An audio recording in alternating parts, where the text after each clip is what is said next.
여러분 안녕하세요. 우리가 함께 역대하 말씀을 묵상하고 있습니다. 역대하는 언약에 대한 순종을 강조하고 있습니다. 오랜 망명을 마치고 돌아온 이스라엘 후손들을 향해 이들이 하나님을 신뢰하고 그분의 말씀에 순종해야 함을 누누이 외치고 있습니다. 역대하의 중심 주제를 다루는 30장 8절 그리고 9절이 이렇게 전합니다. 그런즉 너희 열조같이 목을 곧게 하지 말고 여호와께 귀순하여 영원히 거룩해 하신 전에 들어가서 너희 하나님 여호와를 섬겨 그 진노가 너희에게서 떠나게 하라. 너희가 만일 여호와께 돌아오면 너희 형제와 너희 자녀가 사로잡은 자에게서 자비를 입어 다시 이 땅으로 돌아오리라.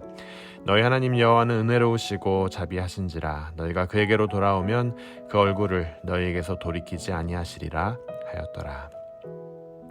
금일 말씀인 역대하 5장 1절에서 14절 말씀을 보면 솔로몬이 지난 수년간 열심히 지은 성전이 마무리되는 장면을 묘사합니다.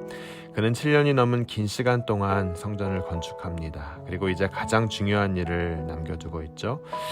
바로 여호와의 임재를 상징하는 언약궤가 시온성에서 예루살렘 완공된 성전으로 옮겨지는 일이었습니다. 과거 이스라엘은 하나님의 명령에 따라 광야의 성막을 친 후 그 언약궤를 일정한 장소에 안치하지 못하고 이리저리 옮겨 다녔습니다. 때로는 그렇기에 미스핸들링 된 적도 있어요. 하지만 이제 언약궤는 이리저리 떠도는 방황을 마치고 하나님께서 지정하신 예루살렘, 그분의 성전 안 지성소로 들어오게 됩니다. 과거 성막을 채웠던 셰카이나 하나님의 영광이 이제 완성된 성전을 가득 채웁니다. 하나님의 임재와 영광이 이제 솔로몬과 백성들 그리고 이스라엘 전체에 깃들게 됩니다. 금일 언약궤가 성전 안에 들어오는 여정을 우리가 함께 묵상하며 하나님의 나라란 과연 어떠한 곳인지, 하나님이 기뻐하시는 교회란 어떤 교회인지, 우리가 그 하나님의 나라를 어떠한 모습으로 누려야 하는지 함께 살펴보는 시간 갖도록 하겠습니다. 하나님의 임재와 말씀의 통치를 상징하는 언약궤는 다윗과 솔로몬이 통치한 이스라엘의 핵심이었습니다. 아무리 성전이 멋있고 화려한들, 아무리 장엄하다고 한들 언약궤가 없는 성전이라면 그야말로 핵심이 없는 껍데기에 불과한 건물이었습니다. 여러분, 언약궤에는 무엇이 기록되어 있었나요?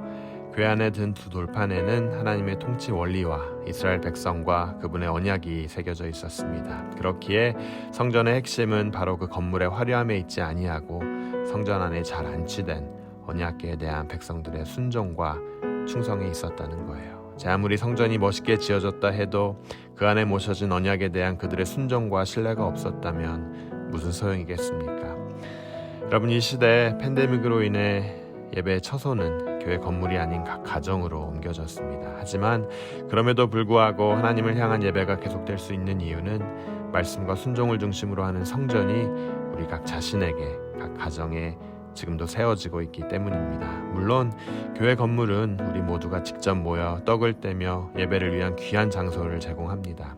하지만 예전과 같은 모습으로 모이기 힘든 이때를 지나며 우리는 정말 무엇이 진정한 교회인지를 생각하며 말씀과 순종을 중심으로 각 성도님들의 마음과 가정에 지어져가는 교회를 생각해야 할 때입니다.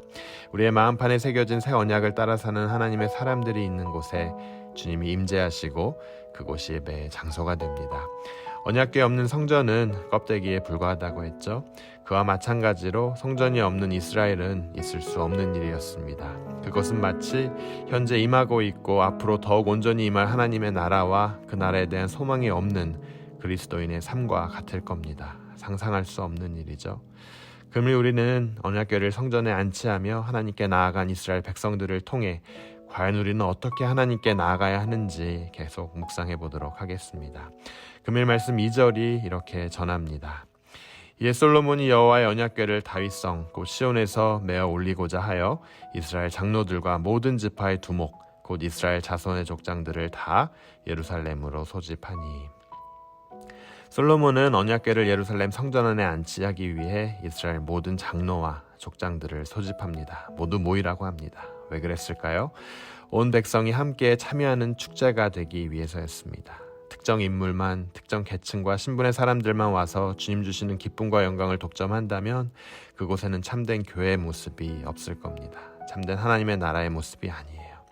솔로몬은 누구도 소외되지 않고 모두가 함께 기쁨을 누릴 때 그 축제가 진정한 하나님으로부터 오는 기쁨임을 잘 이해하고 있었습니다. 그렇기에 모든 이들을 소집했던 거예요. 예수님의 사역을 보아도 그분의 사역은 세리와 청년을 넘어 어부, 부자, 청년 등 많은 계층을 커버하였고 많은 민족을 커버하셨습니다. 바로 하나님의 나라가 어느 특정인에게 있지 아니함을 보여주시기 위함이었습니다.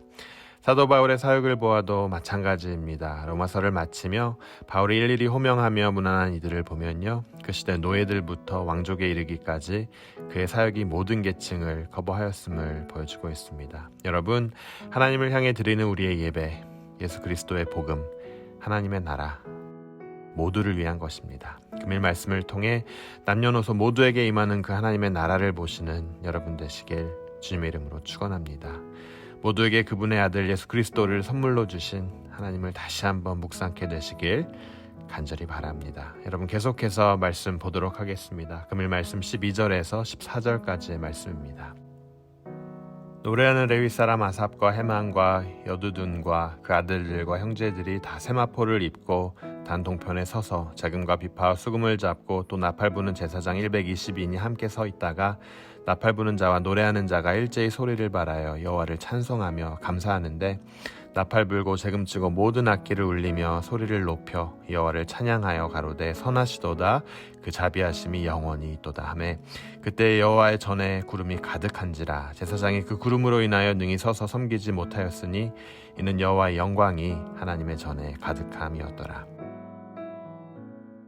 언약궤가 안치되자 레위인들은 온갖 악기를 동원하여 여호와를 찬양합니다. 하나님의 선하시고 자비하심이 영원할 거라는 신뢰의 찬양을 드리고 있습니다. 그러자 제사장이 서 있을 수 없을 만큼의 장엄한 하나님의 영광이 임하게 됩니다.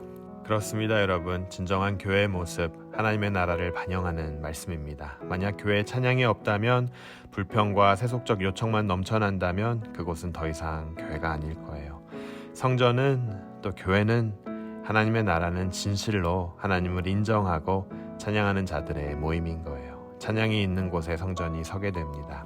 그곳에 주님이 임재하시고 그곳에 그분의 영광이 나타나게 됩니다. 여러분, 그 시대 예배와 찬양을 점단하기 위해 특별히 구분된 레위인들은 이 시대에 없지만 하나님께서는 오늘날 모든 이들을 레위인으로 부르고 계십니다. 우리 모두가 주님을 예배하고 찬양하는 일에 최선을 다해야 하는 사람들이라는 거예요.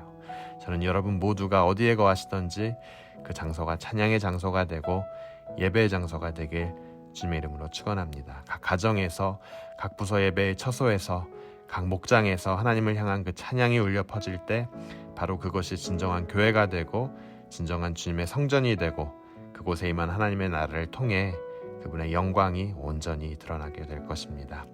여러분, 금일 말씀을 마치기 전 저희는 다시 한번 언약궤의 본질로 돌아가기 원합니다. 돌로 만들어진 언약궤의 중심에는 바로 하나님의 말씀이 있었습니다. 말씀이 기록된 두 돌판, 바로 언약궤의 본질이었습니다. 다른 것은 다 사라져도 하나님의 말씀 통치는 영원히 지속됨을 보여주고 있습니다. 주님의 교회는, 하나님의 나라는 말씀으로 지금도 계속되고 있고 지금까지 그러했던 것처럼 계속해서 말씀의 지배를 받게 되는 현장이라는 사실이에요. 주님께서 기뻐 받으시는 예배, 주님께서 기뻐 받으시는 교회라면 교제가 있고 찬양이 있고 떡을 떼는 기쁨이 있지만 무엇보다도 말씀이 최우선되기에 그 말씀이 선포되고 존중되고 묵상되고 훈련되는 교회일 겁니다. 계속되는 오늘의 묵상도 바로 이 이유를 목적으로 하고 있는 겁니다. 저는 여러분 한 분 한 분 모두가 말씀을 의지하고 신뢰하는 분들 되시길 간절히 바랍니다. 하나님의 임재가 있는 예배, 찬양이 있고 말씀 가운데 굳건히 선 교회, 하나님께서 기뻐하시는 교회이자 그분의 나라가 임하는 장소임을 믿습니다. 저희 콩코드 침례교회가 바로 그러한 교회로 계속 성장해 가길 바라며 함께 기도하겠습니다. 우리 함께 기도하겠습니다.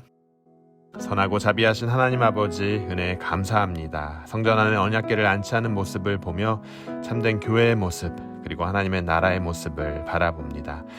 우리 모두는 언약의 궤, 하나님의 말씀을 우리의 두 손에 쥐고 살아가는 복을 누리고 있음을 깨닫습니다. 우리가 이 시대를 살아가는 레위인으로 우리가 있는 곳에 주님을 향한 찬양과 감사가 넘치게 하시고 말씀을 우리의 등불 삼아 한 걸음 한 걸음 나아가게 하여 주옵소서. 저희 교회가 그리고 이 세상에 주님의 말씀이 선포되고 존중되고 묵상되고 훈련되는 현장 되게 하여 주옵소서.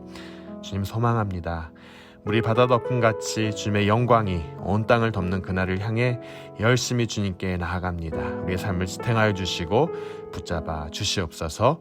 이 모든 말씀 예수 그리스도의 이름으로 기도드립니다. 아멘.